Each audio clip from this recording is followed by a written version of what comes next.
Hello, I'm Andrew Wissick from the Battleship U.S.S. North Carolina. On April 27th of 2018, I was lucky enough to meet former crew member Patrick Fonzi. Just 9 days ago, on August 1st, Mr. Fonzi turned 96 years old. Yesterday marked the end of the first 72 hours of the Battle of Guadalcanal. 77 years ago yesterday, the U.S.S. and Australian Allied forces had both lost ships in the battle. Here lies the bunk where Patrick Fonzi slept some nights. It would get up to 130 degrees in here. And 77 years ago, as the Battle of Guadalcanal was happening, the men of the NC were anxiously waiting for the next move. Because it was so hot, when the ship was in non-combat zones, the men were allowed to sleep on the deck and take their mattresses topside on the ship. Now let's go up and see.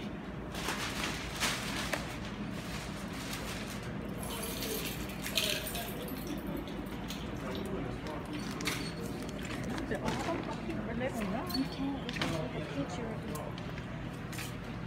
I'm kind of cool. Oh, topside. Topside, who wants to go up topside so we can send the drink? We want to get some drink. So, right here. Yeah, do it right here. Now, then do you want to come back? Yeah. So you guys are laying here around? No, we're going to look. You are okay. Because this is going to be full as well. This one, I'm just going.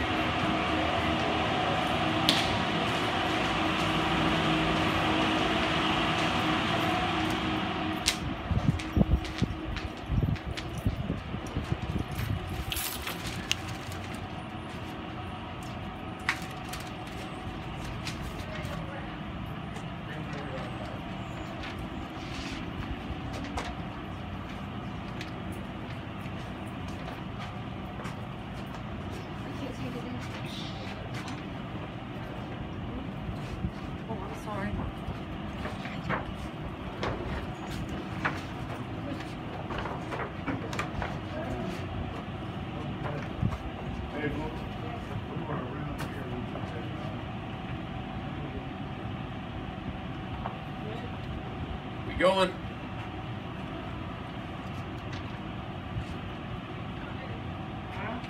It's hard.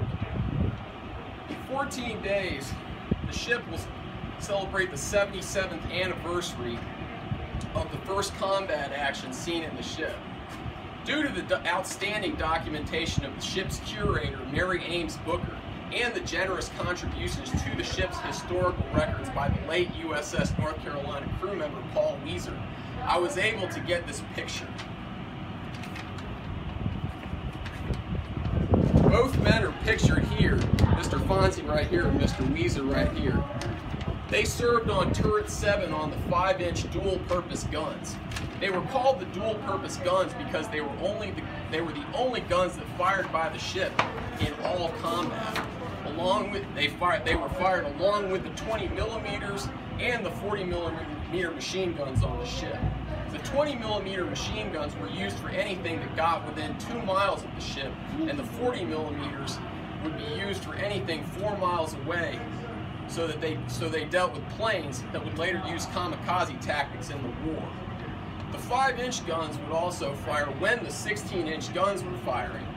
Everyone needed to be below deck. If they weren't, they were lucky enough that their ears were only ringing for a few days. The power from the guns, combined with the pitch and roll of the ship, could send a sailor feet into the air and have them land and get a concussion. These 16-inch guns could fire a projectile roughly the size of a Volkswagen anywhere from 18 to 23 miles, which is a pretty substantial distance back then. The 5-inch dual-purpose guns were a more compact shot. They could fire from 8 to 13 miles. They could be used in both shore bombardments that included Iwo Jima, as well as anti-aircraft guns. 14 days from now will be the 77th anniversary of the North Carolina's first combat in the Pacific during World War II. That day, the 5-inch guns were firing as anti-aircraft guns along with the 20 millimeter and 40 millimeter guns in the Battle of the Solomon Islands. The North Carolina acted as cover fire protection in its carrier escort duties while airplanes from the carriers bombed the Solomon Islands.